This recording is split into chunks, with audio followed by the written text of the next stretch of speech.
내란죄는 그 죄의 성격상 미수죄만 처벌을 할 수 있고 기수에 이르면 처벌이 불가능하다. 고려 장군 이성계가 쿠데타를 하지 않았느냐, 쿠데타를 해서 이시조선을 세우지 않았느냐. 그래서 이시조선 하에서 이성계를 누가 처벌하겠느냐.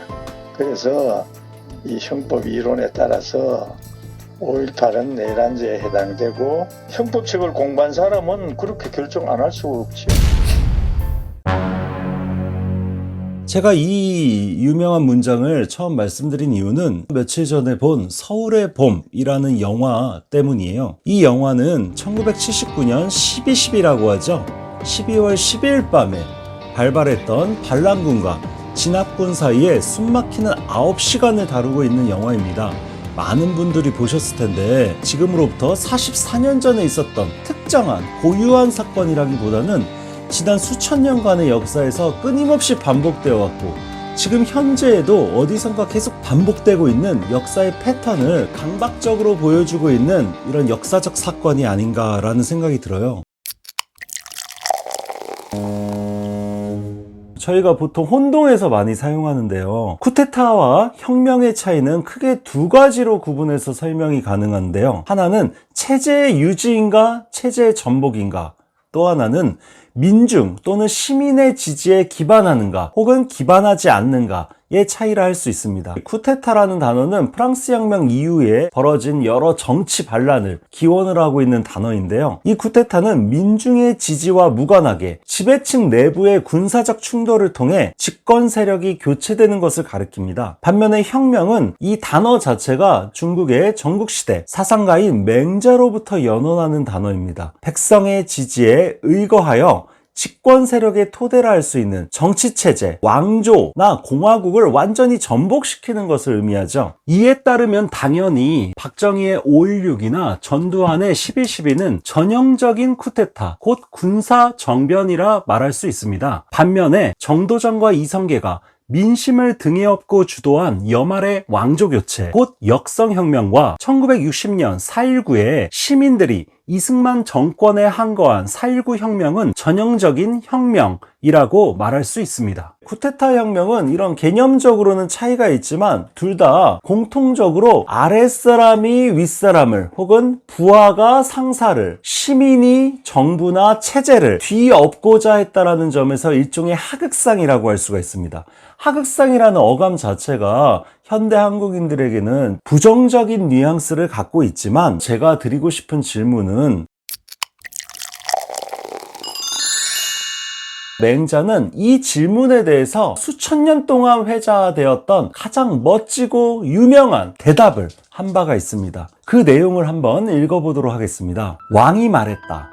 신하된 자로서 자신의 임금을 시해하는 것이 가능한 일입니까? 맹자가 말했다. 인을 도적질하는 자를 도적질할 적이라 하고 의를 도적질하는 자를 해칠 잔이라 하니, 인과 의를 도적질하고 해치는 자는 한갓 한 명의 사내일 따름입니다. 저는 무왕이 주라는 한 명의 사내를 주살하였다라는 말은 들었어도 임금을 시해하였다라는 말은 들은 바 없습니다. 맹자가 양해왕과의 대화에서 말한 유명한 문장이죠. 이게 지금의 감각으로 봐도 되게 불온하게 느껴지는 문장이라고 할 수가 있겠습니다. 그래서 중국의 역대 왕들은 맹자를 다 싫어했어요. 힘 있는 자들, 이른바 권력이 있는 자들이 어떻게 맹자를 옹호할 수 있겠습니까? 맹자는 인을 도적질하고 의를 도적질하는 자는 한갓 한 명의 사내, 다시 말해 필부일 따름이니 그를 죽여도 괜찮다라고 말했다는 겁니다.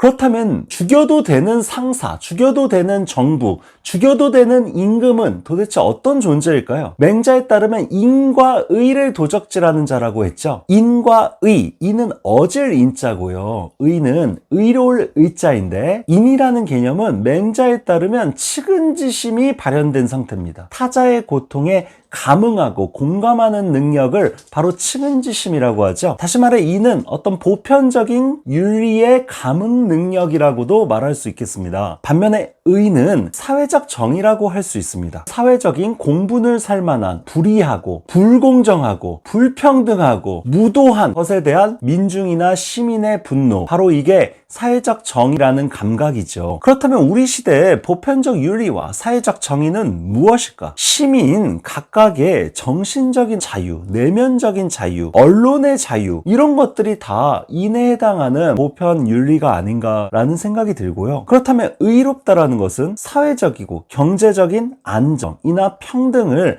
가리키는 개념이 아닌가라고 저는 생각합니다. 우리 시대의 가장 중요한 사회적 안정성은 주거나 의료, 교육에서 올 텐데요. 이 주거와 의료, 교육의 공공성을 훼손하는 사람들이 있습니다. 그리고 중하층의 시민보다 상층부의 권력자의 돈이 많은 사람들만을 위해서 정치를 펼치는 자들이 있습니다. 이런 자들이야말로 맹자에 따르면 인의를 해치는 한 명의 사내에 불과한 존재들입니다. 그들은 비록 대통령이고 장관이고 국회의원이고 재벌 오너 같은 상급자라 하더라도 아래 부하 직원이 혹은 시민이, 주권자인 국민이 하극상해도 된다는 얘기죠. 그렇기 때문에 맹자의 정치 철학은 현대 민주공화국의 시민 윤리와도 일정하게 연관된다라고 할 수가 있겠습니다. 일종의 직접 행동이고 데모라고 할 수가 있겠죠. 얼마 전에 뉴스 기사를 하나 본 게 인상이 남습니다. 일본의 탈핵 운동을 벌이는 집회 사진입니다. 근데 제가 그 사진을 보면서 깜짝 놀란 거는 6명, 8명 정도밖에 모여있지 않더라고요. 한국에서는 상상할 수도 없는 일입니다. 한국에서는 시민들이 모이면 최소 수천에서 수만, 때로는 수십만 명도 모이는 게 흔한 일이죠. 미국도 마찬가지고 유럽도 마찬가지입니다. 일본은 왜 이렇게 데모에 인색한가? 일본의 사상가 중에 가라타니 고진이라고 있는데요. 이분이 사무라이의 시대였던 중세 일본 에도 사회를 이런 식으로 규정한 바가 있습니다. 에도 사회는 하극상의 금지 사회였다. 사무라이는 일종의 군인과 같은 겁니다. 무사가 군인이죠. 지금으로 따지면 군인이나 사무라이는 충성과 복종의 위계적인 수직적인 상하 관계가 매우 엄격합니다. 대한민국도 일본 식민 지배를 받고 군사 정권에 수십 년을 거쳤기 때문에 하극상을 금지하는 전통이 한국 현대에도 여전히 살아 있습니다.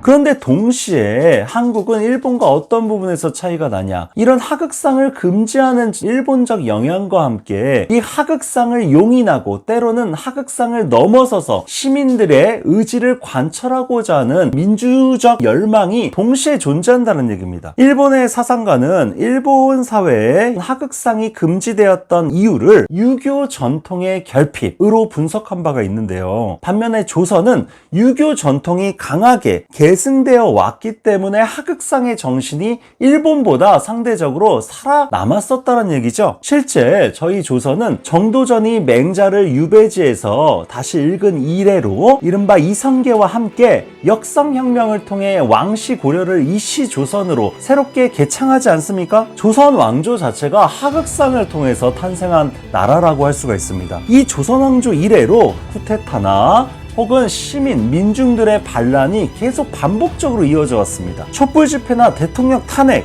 여러 차례 시민혁명은 모두 일종의 하극상이라고 할 수 있습니다. 다시 말해 하극상은 현대에는 더더욱 민주공화국의 시민으로서 불가결한 직접 행동이라고 말씀드릴 수 있습니다. 저희가 던질 질문은 어떠한 하극상인가? 맹자적 하극상이냐? 아니면 박정희식, 전두환식 하극상이냐? 누구를 위한, 무엇을 위한 하극상인가? 영화 서울의 봄에서는요, 하나의 군인들의 나쁜 하극상이 승리합니다. 하지만 결국 몇 년 지나지 않아 1987년에는 시민들의 좋은 하극상이 오공체제를 전복시키죠. 그렇다면 지금 2023년에는 서울에 봄이 왔을까?